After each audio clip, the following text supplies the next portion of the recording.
Welcome to focus. America అధ్యక్షుడు Donald Trump కు ఆదరణ తగ్గుతోందా? మధ్యంతర ఎన్నికల్లో భంగపాటు తప్పదా? పెరిగిన గ్యాస్, పెట్రోల్ ధరలు ట్రంప్ పాలిట శాపంగా మారుతున్నాయా? ట్రంప్ విధానాలు అమెరికన్లకు ఆగ్రహం తెప్పిస్తున్నాయా? ఇరాన్తో యుద్ధం అగ్రరాజ్యంలో సెగలు రేపుతోందా? డొనాల్డ్ ట్రంప్ పై రగిలిపోతున్న అమెరికన్లు, ట్రంప్ నిర్ణయాలను వ్యతిరేకిస్తున్న 79% జనం, గ్యాస్ ధరల పెంపుతో భారీగా పెరిగిన ఖర్చులు, యుద్ధ ఖర్చులు తామెందుకు భరించాలని ప్రశ్న. అధ్యక్షుడు డొనాల్డ్ ట్రంప్ పై అమెరికన్లు ఆగ్రహంతో రగిలిపోతున్నారు. ఇప్పటికిప్పుడు ఎన్నికలొస్తే ట్రంప్ను ఓడించాలని కసితో ఉన్నారు. అధ్యక్షుడిగా తీసుకుంటున్న తాత్కాలిక నిర్ణయాలకు తామెందుకు బలి కావాలని ప్రశ్నిస్తున్నారు. ట్రంప్ చేస్తున్న తప్పులకు మూల్యమెందుకు భరించాలని నిలదీస్తున్నారు. అధ్యక్షుడిగా బాధ్యతలు చేపట్టినప్పటి నుంచి వివాదాస్పద నిర్ణయాలు తీసుకుంటున్నారు. విదేశీయులను బేడీలు వేసి పంపించడం, విద్యార్థులపై సోషల్ వెట్టింగ్ అమలు, H-1B వీసా ఫీజు పెంపు, సుంకాలు విపరీతంగా పెంచేశారు. అక్కడితో ఆగని ట్రంప్ వెనిజువెలా అధ్యక్షుడిని రాత్రికి రాత్రి బంధించి అమెరికా తీసుకొచ్చారు. ఇలా ఎన్ని చేసినా ప్రజలు సహించారు. ఇక ఇప్పటి నుంచి కుదరదని తెగేసి చెబుతున్నారు. ఇరాన్తో యుద్ధం వ్యవహారంలో అమెరికన్లు రగిలిపోతున్నారు. ఈ కారణంగా ట్రంప్ ఆదరణ రోజురోజుకు తగ్గిపోతోంది. నవంబర్లో జరగనున్న మధ్యంతర ఎన్నికల్లో బుద్ధి చెబుతామని హెచ్చరిస్తున్నారు. గ్యాస్ ధరలపై ట్రంప్ వ్యతిరేకత రేటింగ్ 79% చేరింది. గత ప్రెసిడెంట్లతో పోలిస్తే ఇది అత్యధికమని స్థానిక సర్వేలో తేలింది. గ్యాస్ ధరల విషయంలో అమెరికా ప్రజలు ట్రంప్ను ఏమాత్రం సహించడం లేదు. ధరల పెంపు తర్వాత ట్రంప్ అంటేనే మండిపడుతున్నారు. నిజానికి గ్యాస్ ధరల విషయంలో ఏ అధ్యక్షుడిని ప్రజలు ఇంతగా ద్వేషించలేదు. ఇదే అంశంలో మాజీ అధ్యక్షుడు జో బైడెన్ ను 72% మంది వ్యతిరేకించారు. బరాక్ ఒబామా విషయంలో 68%, జార్జ్ డబ్ల్యూ బుష్ ను 75% మంది వ్యతిరేకించారు. పార్టీల వారీగా విభజించినప్పుడు గ్యాస్ ధరల విషయంలో ట్రంప్ పనితీరును డెమోక్రాట్లలో 96% మంది వ్యతిరేకిస్తున్నారు. 85% స్వతంత్రులు కూడా అదే అభిప్రాయాన్ని వ్యక్తం చేస్తున్నారు. ముఖ్యంగా రిపబ్లికన్లలో అధిక శాతం మంది 52% అధ్యక్షుడిపై అసంతృప్తిని వ్యక్తం చేస్తున్నారు. గ్యాస్ ధరల విషయంలో ట్రంప్ నిర్ణయాన్ని తీవ్రంగా వ్యతిరేకిస్తున్నారు. ట్రంప్కు ఎన్నికల్లో మద్దతుగా నిలిచిన వర్గాల్లో 86% మంది అసంతృప్తి వ్యక్తం చేస్తున్నారు. రిపబ్లికన్ల విషయానికొస్తే ప్రతి 3 రిపబ్లికన్లలో 2 ట్రంప్ను తప్పుపడుతున్నారు. స్వతంత్రులు 90%, డెమోక్రాట్లు 93% ట్రంప్ నిర్ణయాలపై పెదవి విరుస్తున్నారు. ఇరాన్తో నెలకొన్న ఉద్రిక్తతల వల్ల అమెరికాలో గ్యాస్ ధరలు భారీగా పెరిగాయి. సగటున గ్యాస్ ధర గ్యాలన్కు $4.08 చేరింది. ఇది గత సంవత్సరంతో పోలిస్తే 29% ఎక్కువ. హర్మూజ్ జలసంధి ఉద్రిక్తతల కారణంగా ఇంధన ధరల భారాన్ని ప్రజలు భరించాలని ట్రంప్ కోరారు. తాను చేసిన పని సరైందేనని, దీనిపై వెనక్కి తగ్గేది లేదని స్పష్టం చేశారు. ఆర్థిక వ్యవస్థపై అమెరికన్లు తీవ్ర వ్యతిరేకతతో ఉన్నారు. దాదాపు ప్రతి 10 మంది అమెరికన్లలో 8 మంది ఆర్థిక వ్యవస్థ పేలవంగా ఉందని చెబుతున్నారు. గత నెలలో అసోసియేటెడ్ ప్రెస్, NORC పోలింగ్ నిర్వహించాయి. రాబోయే కొద్ది నెలల్లో నిత్యావసర సరుకులు కొనగలమా అన్నదానిపై ఆందోళన వ్యక్తం చేశారు. దాదాపు సగం మంది అమెరికన్లు నిత్యావసర సరుకుల ధరలు తమ ఒత్తిడికి ప్రధాన కారణమని చెప్పారు. ఇది ఏప్రిల్లో 24% ఉంటే జులై నాటికి 41%కి పెరిగినట్లు తేలింది. జులై నెలలో ట్రంప్ ఆర్థిక వ్యవస్థను నిర్వహించిన తీరు 30% మంది అమెరికన్లు మాత్రమే ఆమోదించారు. ఇది 2025 మార్చిలోని 44%గా ఉంది. గతంలో రిపబ్లికన్లకు మద్దతిచ్చిన జనం ఇప్పుడు ఆ పార్టీకి దూరమవుతున్నారు. 2024లో అధ్యక్షుడు డొనాల్డ్ ట్రంప్కు ఓటేసిన వారంతా ఈరోజు అవకాశమిస్తే మళ్లీ వేసేది లేదని కుండబద్దలు కొడుతున్నారు. అమెరికన్లలో 56% మంది గ్యాస్ ధర గురించి ఆందోళన వ్యక్తం చేస్తున్నారు. దాదాపు 30% మంది గ్యాస్ ధరల వల్ల తమ కుటుంబానికి ఆర్థిక ఇబ్బందులొచ్చాయని అంటున్నారు. పెరిగిన గ్యాస్ ధరల కారణంగా అనేక విషయాల్లో రాజీ పడుతున్నట్లు చెబుతున్నారు. అమెరికా వీధుల్లో ఎక్కడ చూసినా యుద్ధ సెగ కనిపిస్తోంది. ఇరాన్తో 6 నెలలుగా జరుగుతున్న ఇంధనం, గ్యాస్, నిత్యావసరాల ధరలు మంట పుట్టిస్తున్నాయి. చమురు ధరలు ఆకాశాన్ని అంటడంతో అమెరికన్ల జీవనశైలి ఒక్కసారిగా మారిపోయింది. ప్రస్తుతం అమెరికాలో గ్యాలన్ పెట్రోల్ సగటు ధర $4.40 అంటే సుమారు 365 దాటింది. ఇది 4 ఏళ్లలో గరిష్ఠ స్థాయి.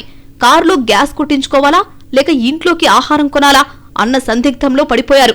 కేవలం గ్యాస్ ఒక్కటే కాదు, పెట్రోల్, డీజిల్ ధరలు పెరగడం ఆర్థిక వ్యవస్థను దెబ్బతీస్తోంది. ట్రక్కులు, రవాణా వాహనాలు, వ్యవసాయ యంత్రాలకు డీజిల్ అవసరం. దీంతో రవాణా ఖర్చులు పెరగడంతో కిరాణా షాపుల్లో సరుకుల ధరలు రెట్టింపయ్యాయి. డెలివరీ సర్ఛార్జీలు పెరిగాయి.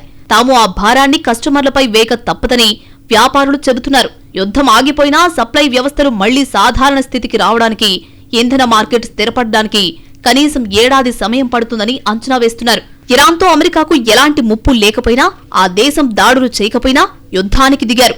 ఇజ్రాయెల్ మాట విని యుద్ధంలో బొక్కబోర్లా పడ్డారు. యుద్ధంలో ఇరాన్ తగ్గనంటోంది. అమెరికా చేస్తున్న దాడులకు ప్రతిదాడులతో భయపెడుతూనే ఉంది. అదే సమయంలో ప్రపంచ చమురు సరఫరాకు కీలకమైన హర్మూజ్ జలసంధిని మూసేసింది టెహ్రాన్. దీంతో ప్రపంచ దేశాలకు చమురు కష్టాలు వెంటాడుతున్నాయి. అమెరికా, ఇజ్రాయెల్ చేసిన తప్పుకు ప్రపంచమంతా ఇప్పుడు చమురు సంక్షోభం మొదలైంది. అమెరికా ఏదో అనుకుంటే ఇంకేదో జరుగుతోంది. అమెరికా రేపిన చిచ్చు ఇప్పట్లో చల్లారే పరిస్థితులు కనిపించడం లేదు. అమెరికాలో సామాన్య ప్రజలు నిత్యావసరాల ధరల పెరుగుదలతో తీవ్ర ఇబ్బందులు ఎదుర్కొంటున్నారు. కిరాణా సరుకులు, గ్యాసోలిన్, విద్యుత్ వంటి బిల్లులు ఆకాశాన్ని తాకుతున్నాయి. దీంతో అమెరికన్ల నెలవారీ బడ్జెట్ తల్లకిందులవుతోంది. అమెరికా ప్రభుత్వం విధించిన టారిఫ్లు, మరొకవైపు పశ్చిమాసియాలో యుద్ధం కారణంగా ప్రపంచవ్యాప్తంగా పెరిగిన ఇంధన ధరలు, ఈ రెండు అంశాలు కలిసి సామాన్యుడిపై పెనుభారం మోపుతున్నాయి. అమెరికా అంటే క్రేజీ, సూపర్ లైఫ్. అక్కడికెళ్తే వెనక్కి తిరిగి చూసుకునే అవసరం ఉండేది కాదు. డాలర్లకు డాలర్లు, బిందాస్ లైఫ్ జర్నీ. ఇదంతా ఒకప్పుడు. ఇప్పుడు టోటల్ సీన్ రివర్స్. స్వర్గధామం అనే కంటే నరక కూపంగా మారుతుంది అంటే బెటరేమో. ఎందుకంటే ట్రంప్ తలతిక్క నిర్ణయాలు అలా ఉన్నాయి. రోజుకో కొత్త రూల్, పూటకో నిబంధన మార్పు. ఎప్పుడేం చేస్తారో అనే టెన్షన్. ట్రంప్ రెండోసారి వచ్చాక అమెరికాలో విదేశీయులకు కష్టాలు రెట్టింపయ్యాయి. ఎప్పుడైతే పీఠమెక్కారో అప్పుడే పీకల్లోతు కష్టాలు ప్రారంభమయ్యాయి. ఏదో ఒకటో రెండో నిర్ణయాలు తీసుకుని వదిలేస్తారులే అనుకున్నారు అంతా. కానీ వచ్చింది మొదలు వరుస పెట్టి ఇబ్బందికర పరిస్థితులు కల్పిస్తూనే ఉన్నారు. చదువుకోవడానికి వెళ్లిన విద్యార్థులే కాదు, గ్రీన్ కార్డుదారులకు చుక్కలు కనిపిస్తున్నాయి. శాశ్వతంగా అక్కడే ఉంటున్న ప్రవాసుల్లో కలవరం మొదలైంది. ట్రంప్ టూ మచ్ దూకుడు వారిని ఇబ్బంది పెడుతోంది. అంతేకాదు విదేశాల్లో ఉంటున్న అమెరికన్లు ఆందోళన చెందుతున్నారు. ఆ దేశ పౌరసత్వాన్ని సైతం వదులుకోవడానికి సిద్ధపడుతున్నారంటే పరిస్థితి ఎలా ఉందో అర్థమవుతుంది.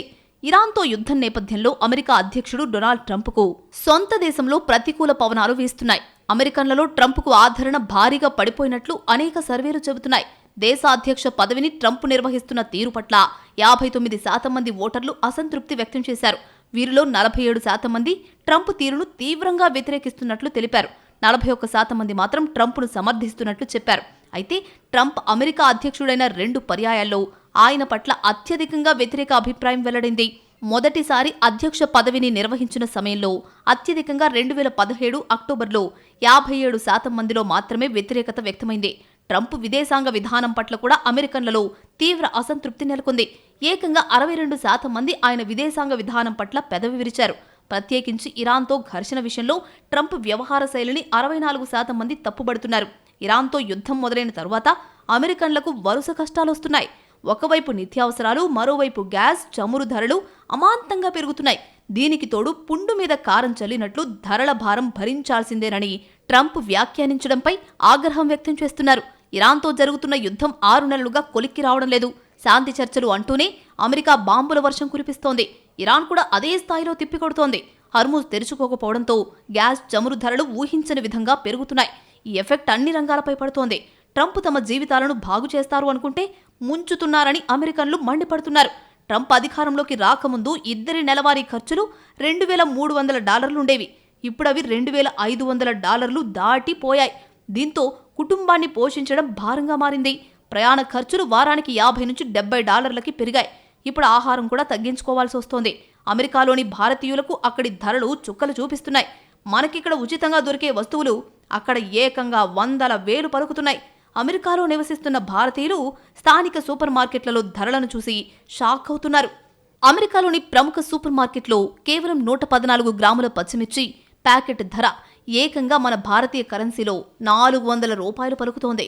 ఆ చిన్న ప్యాకెట్లో కేవలం 12 నుంచి 13 మిరపకాయలు మాత్రమే ఉన్నాయి. దీన్ని బట్టి లెక్కేసుకుంటే అక్కడ ఒక కిలో పచ్చిమిర్చి ధర సుమారు 3,500 వరకు ఉంటుందని స్పష్టమవుతోంది. మన దేశంలో 500 పెడితే ఒక కుటుంబానికి వారం రోజులకు సరిపడా రకరకాల కూరగాయలు ఒక పెద్ద సంచి నిండా వస్తాయి. అలాంటిది కేవలం 12 మిరపకాయల కోసం 100 ఖర్చు చేయాల్సి రావడంపై నెటిజన్లు ఆశ్చర్యం వ్యక్తం చేస్తున్నారు. అయితే అమెరికాలో పచ్చిమిర్చి ఎందుకింత ఖరీదైంది అనేదానికి అనేక భౌగోళిక, ఆర్థిక కారణాలున్నాయి. మనం భారత్లో సాధారణంగా ఉపయోగించే నాటు రకం పచ్చిమిర్చి అమెరికాలో అన్ని ప్రాంతాల్లో సులభంగా పండవు. వాటిని ప్రధానంగా ఆసియా లేదా ఇతర దేశాల నుండి భారీ ఖర్చుతో అక్కడికి దిగుమతి చేసుకోవాల్సి ఉంటుంది.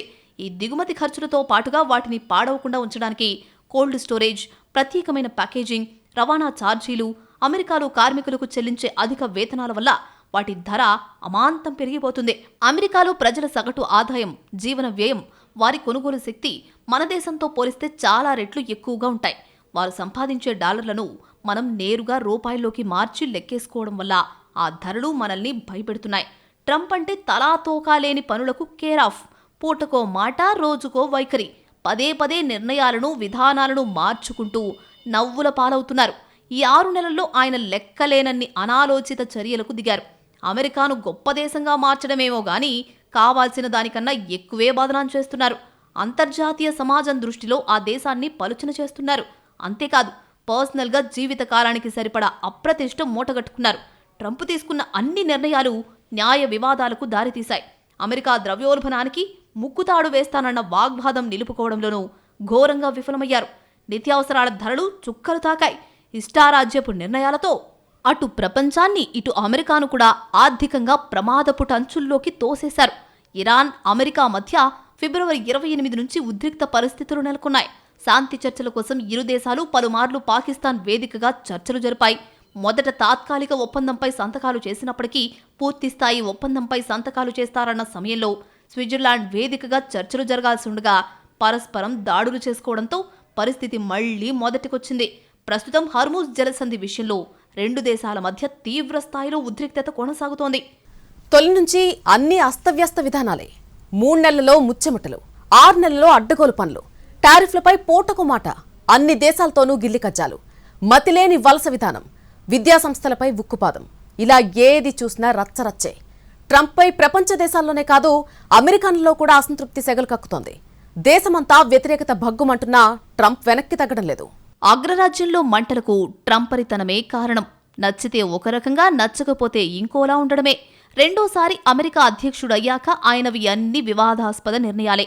ఏది చేసినా తన మాటే వినాలి అనే మంకుపట్టు. ఏ అంశమైనా చిరిగి చాటైపోవాల్సిందే. అటు సుంకాలు పెంపు దగ్గర నుంచి మొదలుకొని అక్రమ వలసలపై ఉక్కుపాదం, పలు దేశాల యుద్ధాలపై తనకు తానుగా కల్పించుకున్న మధ్యవర్తిత్వం బూమ్రింగ్ అయ్యాయి. అధికారంలోకొస్తే 24 గంటల్లో రష్యా ఉక్రెయిన్ యుద్ధాన్ని ఆపేస్తానని నవ్వుల పాలయ్యారు. 1.5 ఏడాది గడిచినా ఇప్పటికీ ఆ యుద్ధాన్ని ఆపలేదు. ఇంకా అంతకు మించి ఉద్రిక్తతలు కొనసాగుతూనే ఉన్నాయి. అదలా ఉండగానే ఇరాన్, ఇజ్రాయెల్ వార్ మొదలుపెట్టారు. ఇక్కడ ట్రంప్ మాటలే గాని చేతలు కనిపించలేదు. పెద్దన్న బెదిరింపుల్ని ఇరాన్ లెక్క చేయలేదు. పైగా చుక్కలు చూపిస్తోంది. టాపిక్ ఏదైనా ట్రంపరితనమే, డెసిషన్ ఏదైనా వివాదమే. ఏది చేసినా మాట నెగ్గాలని మొండిగట్టం. నోటికేదొస్తే అది మాట్లాడేస్తాడు. ఎవరైనా డోంట్ కేర్ అంటాడు. ప్రపంచమంతా తన మాటే వినాలి అంటాడు. ఎదురు తిరిగితే అంతు చూస్తానని బెదిరింపులు చేస్తాడు. స్నేహితుడైనా శత్రువైనా తనదే పైచేయి ఉండాలంటాడు. కనుసైగతో శాసిస్తాడు. కాంట్రవర్సీ అయినా సైలెంట్గా ఉండాల్సిందేననే నైజం ట్రంప్ది. ఒక్క మాటలో చెప్పాలంటే ఎవరి మాట వినని సీతయ్య. ఇంకా అంతకు మించే తలతిక్క నిర్ణయాలతో ప్రపంచ దేశాలకే కాదు, అమెరికన్లకు చుక్కలు చూపిస్తున్నారు డొనాల్డ్ ట్రంప్. డాలర్ డ్రీమ్స్ని నిలువునా కూల్చేస్తూ, విదేశీయులకు షాకిస్తూ మొండిగా ముందుకెళ్తున్నారు. ఏ దేశమైనా తన నిర్ణయానికి తలొగ్గాల్సిందే, లేదంటే టారిఫ్ విధిస్తా అంటూ బెదిరింపులకు దిగడం అలవాటు. అక్రమ వలసదారుల అరెస్టులకు ట్రంప్ ఆదేశించడాన్ని అమెరికన్లు వ్యతిరేకించారు. లక్షల మంది రోడ్లపైకొచ్చి నిరసన తెలిపారు. ప్రజాస్వామ్యాన్ని రక్షించండి, వలసదారుల హక్కులను కాపాడండి అనే నినాదాలతో అమెరికా వీధులు, పార్కులు, ప్లాజాలు మారుమోగాయి. ట్రంప్ బర్త్డే రోజే ఈ ఆందోళనలు జరగడం హైలైట్. పలు నగరాల్లో భారీ ప్రదర్శనలు జరగ్గా పోర్ట్లాండ్లో పోలీసులు టియర్ గ్యాస్ ప్రయోగించారు. సాల్ట్ లేక్ సిటీలో జరిగిన కాల్పుల్లో ఒకరు మరణించారు. డౌన్ టౌన్లు, చిన్న పట్టణాలు నిరసన ప్రదర్శనలతో కిక్కిరిసిపోయాయి. వందలాది నిరసన కార్యక్రమాల్లో లక్షల మంది అమెరికన్లు పాల్గొని ట్రంప్కు వ్యతిరేకంగా నినదించారు. వలసదారులను అరెస్ట్ చేయడానికి ప్రయత్నించినప్పుడు ఆందోళనలు మొదలయ్యాయి. ఆ తర్వాత ఈ మంటలు క్రమంగా దేశమంతటా విస్తరించాయి. శాంతియుతంగా ఉండాలని పలు రాష్ట్రాల గవర్నర్లు పిలుపునిచ్చినా జనం వెనక్కి తగ్గలేదు. కొంతమంది గవర్నర్లు నేషనల్ గార్డులు పరేడ్ నిర్వహించాలని ఆదేశాలిచ్చారు. ఈ క్రమంలో పోర్ట్లాండ్లో ఆందోళనకారులను ఖాళీ చేయించేందుకు పోలీసులు టియర్ గ్యాస్ ప్రయోగించాల్సి వచ్చింది. జనమంతా ఒక్కటై అమెరికా కోసం శాంతియుతంగా నినదించారు. తమకు రాజులు అవసరం లేదని నో కింగ్స్ కమిటీ స్పష్టం చేసింది. న్యూయార్క్, డెన్వర్, షికాగో, ఆస్టిన్, లాస్ ఏంజలస్లో నో కింగ్స్ అని రాసి ఉన్న బ్యానర్లతో నిరసనలు చేశారు.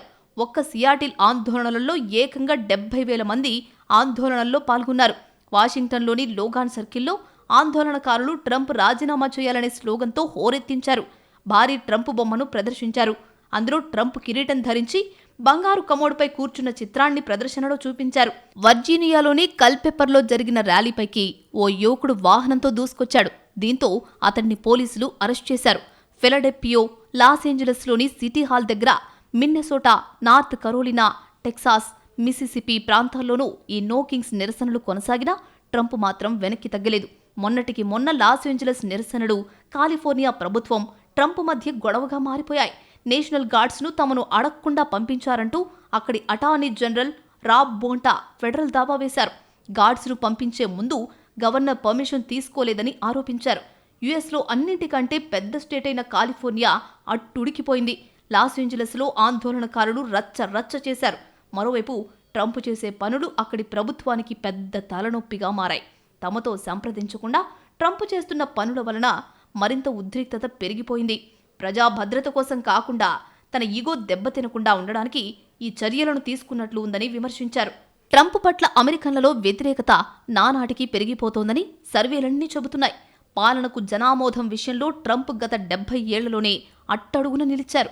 ట్రంప్ రెండోసారి అధికారంలోకి వచ్చిన దగ్గర నుంచి make America great again, America first నినాదాలతో ప్రపంచ దేశాలకు కంటి మీద కునుకు లేకుండా చేశారు. మొన్నటి వరకు అగ్రరాజ్యంలోని వలసవాదులను తిరిగి స్వస్థలాలకు పంపించారు. అనేక దేశాలను టారిఫ్లతో బెదరగొట్టారు. ట్రంప్ వైఖరితో అమెరికాలో టూరిజానికి దెబ్బపడింది.